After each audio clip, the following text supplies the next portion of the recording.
Good morning guys, and dito tayo sa may gilid ng kalsada papunta doon sa taniman natin. Pero dito lang tayo para mag-presko. Tayo sa may gilid ng bahay ng kapitbahay namin. Kung nakikita nyo ito, kaya naman tayo na hingi na dalawang mineral water na gallons. So gagawin natin itong mini tab ng ating mga fry na padating, kasi di ba sa isang video natin marami tayong mga berries na inaabangan na natin, mga kinros natin, katulad ng red mosaic at saka yung albino full red, tapos yung blue panda at saka nakakross sa albino full red, pati yung feeder natin na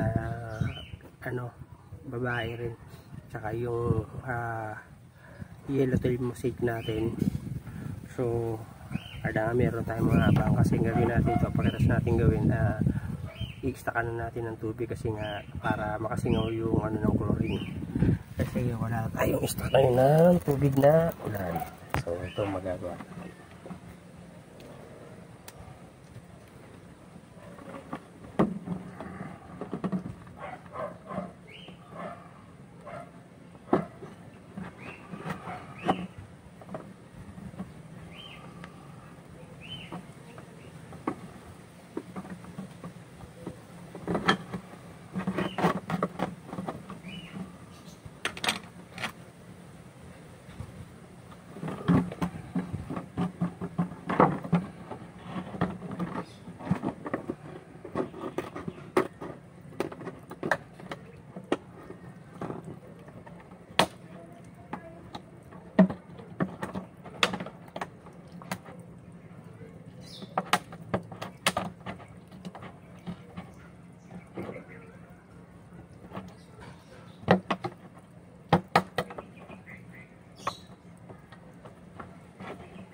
So yun guys, may butas na tayo. Hindi natin masyado nilakayan, kasi para pagka binubuhat natin dito, hindi masyado nalulukot. Kasi pagka medyo makitid rito yung sa may mga pita na tsaka dito sa may parang na bumabaluktot siya, nalulukot. So pangit walang masyadong tibay, hindi katulad nito na sakto lang yung kasi yung mga nauna ko na ganitong ginawa, medyo malaki yung opening ko dito sa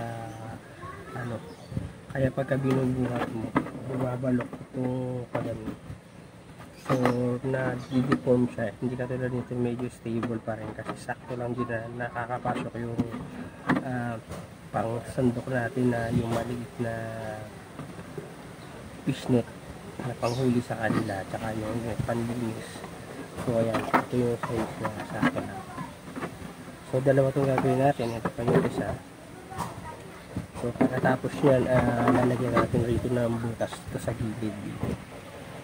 Ito kasi pinadulong yan banda rito sa baba, mga half inch ang ano sa gilid pahabol pa rito saka dito para pagka ano yun na magiging overflow niya na pagka umabot na doon hindi na sasabit dito ng tubig, lalabas na na unti-unti. So mutasin na natin maliit yung tamang makalabas na yung ano kasi problema doon pag masyadong malaki yung butas tapos yung nakalagay rito may tendency na pagka umapaw at nasa ibabaw sila sumuot sila dun sa butas na ano kung medyo mas malaki nakakasya sila. So ayun natin yung tama lang na makalabas pero hindi makakawala yung product. So guys, ito sana nagustuhan nyo yung pag ano natin ito. So butasan ko muna to, bukain ko muna yung ano tapos saka natin lalagyan tapos mamaya gawa tayo ng additional na video pagka yung lalagay natin dito at lalagyan natin ng stock water para sumunod yung ano ng chlorine ng tubig na ilalagay natin dito. So maraming salamat sa panonood guys. Thank you for watching. Happy fish keeping. God bless.